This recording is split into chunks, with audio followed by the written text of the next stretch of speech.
Hello mga ka-idol, ipasilip lang natin yung ginagawa ko araw-araw.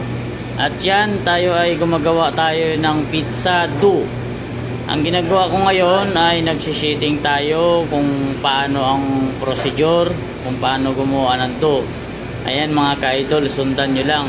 Patapusin nyo idol yung video para maganda-ganda naman at masundan nyo ng maayos kung ano ang ginagawa ko. Ayan, nilagay na natin sa plate. Tapos i-hulma lang natin ng maayos para ang kalabasan ng dough maging maayos. At idadak natin yan mga ka-idol para hindi siya lumubo, para maganda yung kalabasan ng dough. Okay mga ka-idol, panibagong araw, panibagong pag-asa.